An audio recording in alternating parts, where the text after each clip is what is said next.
नमस्कार. मी डॉक्टर समाधान काळे. डॉक्टर समाधान काळे या यूट्यूब चॅनलमध्ये आपले सर्वांचे स्वागत करीत आहे. आजचा विषय आहे फुफ्फुसाच्या आजारामध्ये असणारा सर्वात गंभीर, तीव्र स्वरूपाचा आणि जीवघेणा असा आजार आहे. त्याचे नाव आहे न्यूमोनिया. हा लहान मुलापासून ते वृद्ध माणसापर्यंत सर्वांना होणारा हा आजार आहे.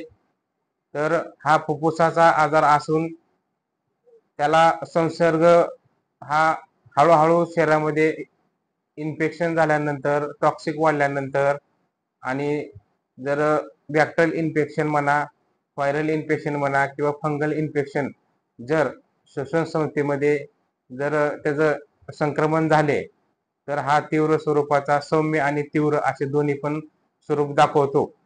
तर आपल्या फुफ्फुसामध्ये असणाऱ्या ज्या हवेच्या पिशव्या आहेत त्याला अल्व्हिओलाई म्हणतात. तर त्या अल्व्हिओलाईमध्ये जर द्रव म्हणजे कफ किंवा भरपूर प्रमाणात जर साठत असेल तर त्या स्थितीला आपण न्यूमोनिया म्हणतो. तो गंभीर स्वरूपाचा आजार आहे. न्यूमोनियाचे 2 प्रकार आहेत.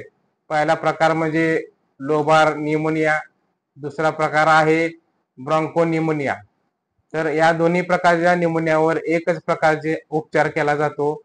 तर जर फुफ्फुसाला 2 भाग असतात, लेफ्ट आणि राईट, तर दोन्ही भागाला इन्फेक्शन झालं तर त्याला डबल न्यूमोनिया असे म्हटले जाते. तर ह्याचे लक्षणे काय आहेत बघा. तर वारंवार सर्दी पडसे होणे, ताप, थंडी, श्वास घेण्यामध्ये त्रास होत असेल, छातीत दुखणे, छातीमध्ये घट्टपणा जाणवत असेल, त्यानंतर कफ गुलाबी रंगाचा जर येत असेल, त्यानंतर जरा थोडं गंभीर स्वरूप आजारात झालं तर तांबूस कलरचा येतो.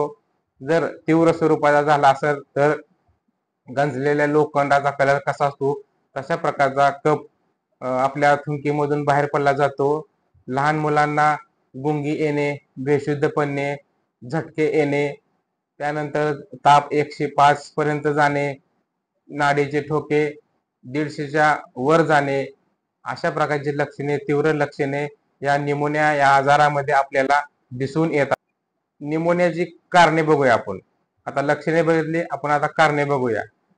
तर न्यूमोनिया हा बॅक्टेरियल इन्फेक्शन, फंगल इन्फेक्शन किंवा वर्म इन्फेक्शन आणि हवेमध्ये असणारे प्रदूषण, त्यानंतर आपले राहणीमान, आहार, आपली दिनचर्या कशी आहे, लाईफस्टाईल कशी आहे याच्यावर हे जे अवलंबून असते. तर बॅक्टेरियल इन्फेक्शनमध्ये staphylococcus pneumonia, streptococcus pneumonia, pneumococcus pneumonia ह्या 3 पैकी कोणत्याही बॅक्टेरियल इन्फेक्शन झाले तरी आपल्याला न्यूमोनिया होऊ शकतो. त्यानंतर व्हायरल न्यूमोनिया होऊ शकतो. वर्म इन्फेक्शन, आपल्याला आतड्यामध्ये 4 प्रकारचे वर्म असतात म्हणजे जंत असतात. जर आपण वेळोवेळी जर जंताच्या गोळ्या खाल्ल्या नाही, त्याचे नियोजन वेळेवर केले नाही तर ते जंत आपल्या आतड्यामधून रक्तवाहिनीमध्ये मार्फत आपल्या रक्तामध्ये मिसळले जातात आणि ते आपल्या फुफ्फुसामध्ये प्रवेश करतात आणि त्या ठिकाणी आपल्याला न्यूमोनिया उत्पन्न करतात.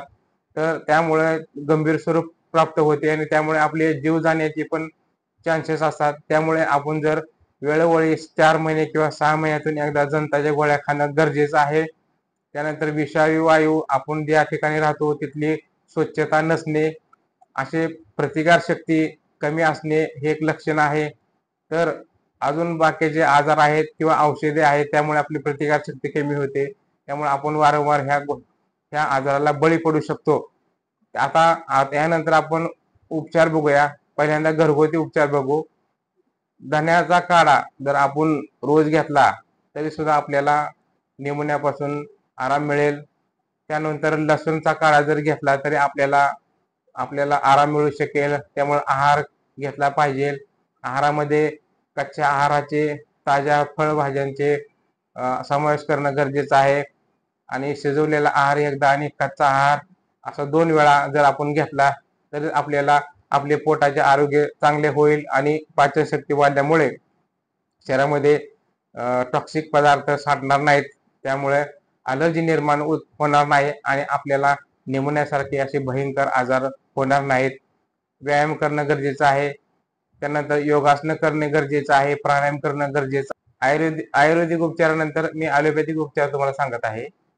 हा उपचार घ्या, तुम्हाला चांगल्या प्रकारे आराम मिळेल. तर त्याचं प्रिस्क्रिप्शन तुम्हाला शेअर करत आहे. वरती तुम्ही स्क्रीनशॉट घेऊन त्याचा उपचार घेतला तरी सुद्धा तुम्हाला चांगला फरक पडेल. तरी मी सांगतो, महाफ्लॉक्स 400 सकाळी 1 जेवणानंतर गोळी घ्या. त्यानंतर बुटाट्रिल सिरप 10 मिली सकाळ दुपार संध्याकाळ घ्या. पोडिस्टार NF सिरप सकाळ दुपार संध्याकाळ 10 मिली घ्या.